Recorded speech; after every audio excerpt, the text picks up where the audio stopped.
Dear student, आज हम osazone के निर्माण की विधि का अध्ययन करेंगे। सिलेबस के अनुसार हम एक एक टॉपिक की स्टडी करते जाएंगे।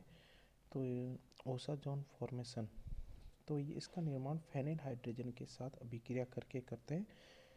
तो हम ग्लूकोज की या हम ले सकते हैं मैनोज या फ्रुक्टोज, इनकी अभिक्रिया यदि फेनिल हाइड्रोजन जिसको हम C6H5NH2 कहते हैं के 3 अणु लेकर के जब ग्लूकोज की या मैनोज की या फ्रुक्टोज की अभिक्रिया कराते हैं तो ओसाजोन का निर्माण होता है। ठीक है, अब इसकी क्रियाविधि देखें तो क्रियाविधि के अनुसार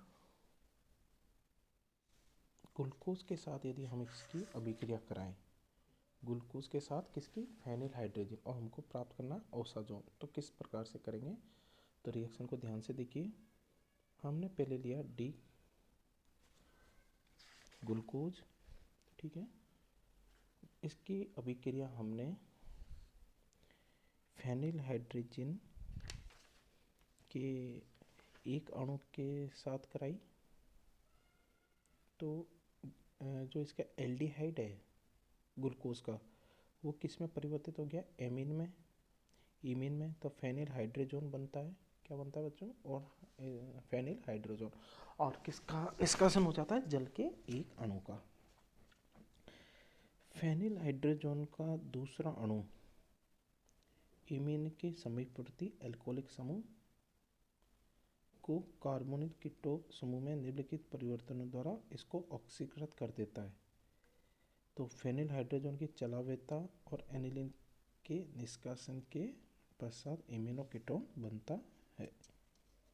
ठीक है बच्चों, इमिनो कीटोन तो किसके निष्कासन से, ये ध्यान रखना, एनिलीन C6H5NH2 का जो निष्कासन हुआ है ना इस स्टेप में, तो हमको क्या प्राप्त हुआ, इमिनो कीटोन। ठीक है, अब इमिनो कीटोन का नया बना हुआ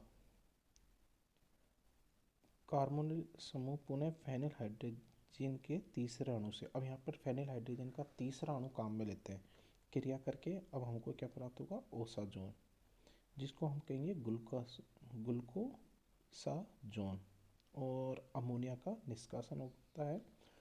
तो ध्यान रखना बच्चों, यहाँ पर हम 3 फेनिल हाइड्रोजन के अणु काम में लेते हैं तथा इसमें एनिलीन का तथा अमोनिया का निष्कासन होकर के हमको ग्लूकोसाजोन प्राप्त होता है।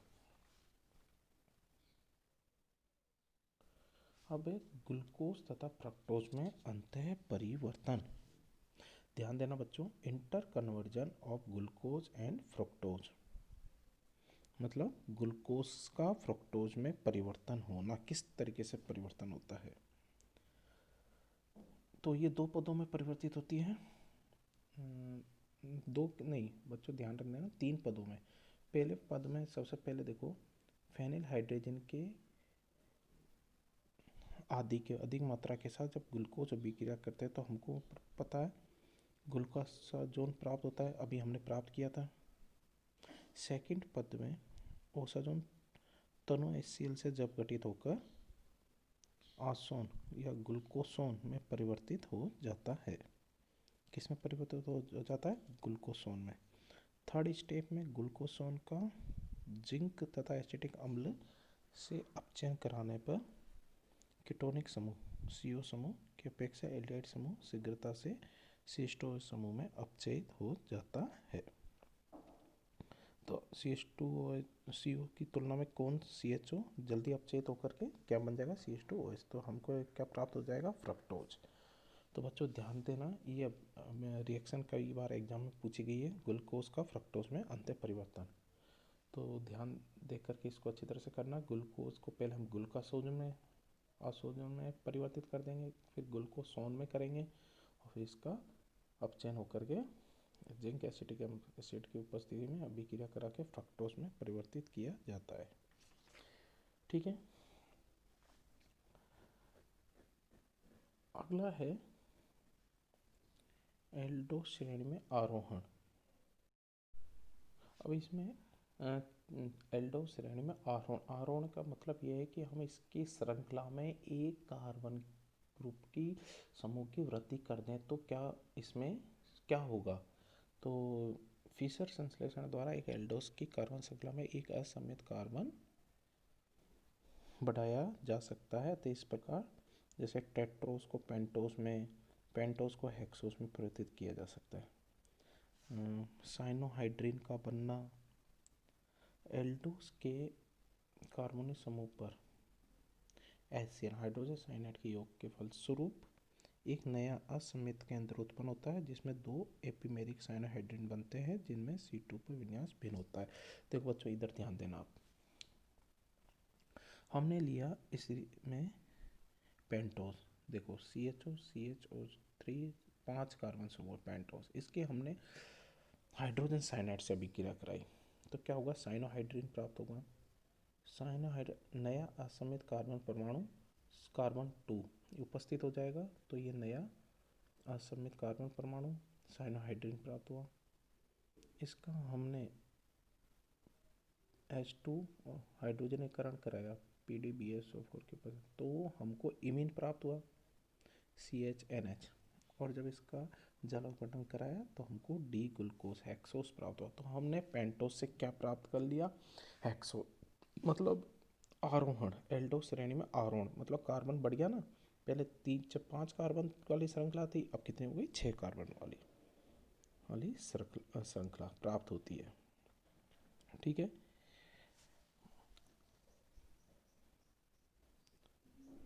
इसी तरीके से इसमें अगर हम देखें एल्डोस श्रेणी का अवरोहण मतलब अब अपन को कार्बन श्रृंखला कम करनी है, तो कम करनी है तो हम देखो बच्चों वॉल विधि को काम में लेते हैं। कौन सी विधि को काम में लेंगे हम यहाँ पर, वॉल विधि को। इसके अंदर क्या होगा, इसके अंदर एक एल्डोस को एक कार्बन परमाणु कम वाले दूसरे एल्डोस में परिवर्तित करने के लिए विधि का प्रयोग किया जाता है, निम्न पदों में होती है। तो ठीक है, पहला होगा ऑक्सीन का बनना। अब देखो हमने एल्डोक्सोस लिया, ठीक है, अब इसको NH2OH के साथ में अभिक्रिया कराई तो हमको ऑक्सीन प्राप्त हुआ। ऑक्सीन को हम एसिटिक एनहाइड्राइड व सोडियम एसीटेट के साथ गर्म किया जाता है तो इसका निर्जलीकरण होकर हमको साइनाइड बनता है तथा हाइड्रोक्सी समूह का एस्टरीकरण हो जाता है। ठीक है, साइनाइड बन गया। अब इसके अगली वाली स्टेप में अगर हम जल अपघटन के फलस्वरूप हाइड्रोजन साइनाइड का एक अणु निकल जाता है, ठीक है, जल अपघटन से क्या होगा, हाइड्रोजन साइनाइड का एक अणु निकल जाता है तथा प्रारंभिक एल्डोस से एक कम कार्बन परमाणु वाला एल्डोस प्राप्त होता है। अब देखो एल्डो 6 कार्बन वाला था, अब हमको एल्डो पेंटोस प्राप्त हो गया एक कार्बन कर्म श्रृंखला वाला, तो ये वाला हो गए, इनको कहेंगे हम अवरोहण। ठीक है, तो वॉल विधि द्वारा अवरोहण किया जाता है और उधर हमने आरोहण की विधि पढ़ी थी। नेक्स्ट हम न्यू टॉपिक का अध्ययन करेंगे।